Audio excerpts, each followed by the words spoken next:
Start with Eric in the back. Keenan, it's been a long time since you played in a game, really, about a year. What's the itch like to get back out there and compete in an actual game setting?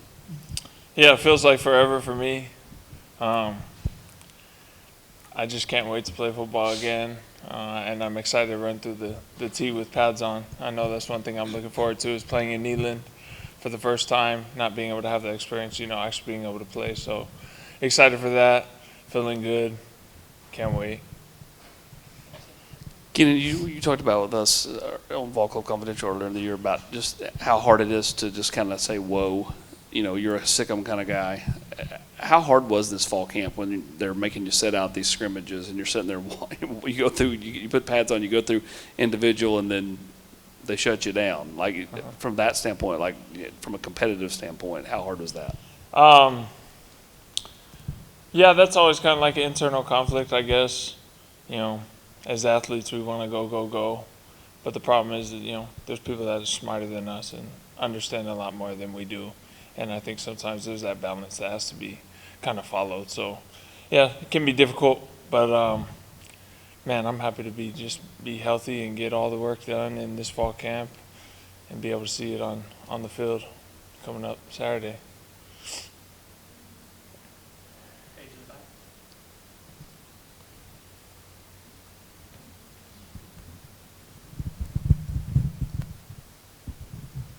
There's probably a lot of growth you've gone through just in your college career. How different, though, do you feel entering, this 7th year of football, just whether from your mental game or now trying to get back to being in your, full physical game?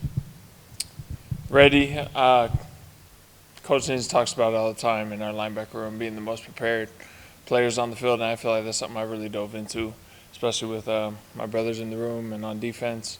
And I think that's been a real big focus. So coming in my last year, playing college football for this long, I'm just excited to have one more opportunity to do so, to do it in front of the fans here in Tennessee, to be able to put on a show, and just excited because we put in a lot of effort this offseason.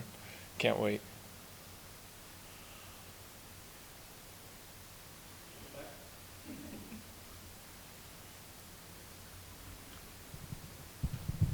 What's the biggest area of growth that you've seen from Jeremiah T-Lander?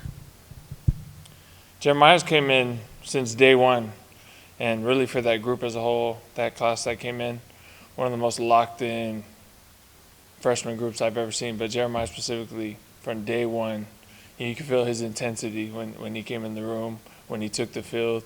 And he's kind of got those things you can't teach, that competitive nature on the field. Game day, you're going to know when T-Lander's on the field because of the way he plays and the way he prepares. I think that's something I've always appreciated about him. No matter what we're doing, film, practice, weightlifting, that guy's locked in, and he's pushing everybody. That's just his attitude and what he brings to the team.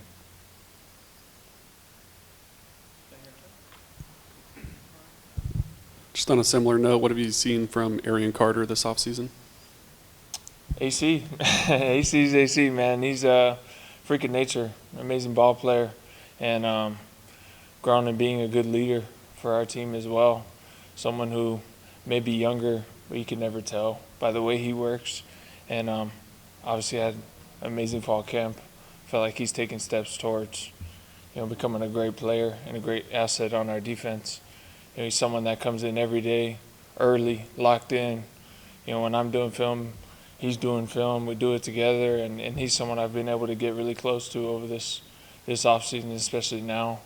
And can't wait to see what he has as well. Time for one more. Reese again in the back.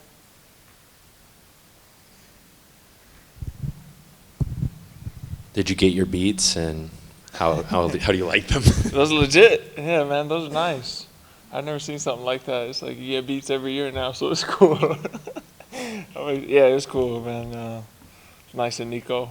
And to be like actual Tennessee on it, that's pretty cool.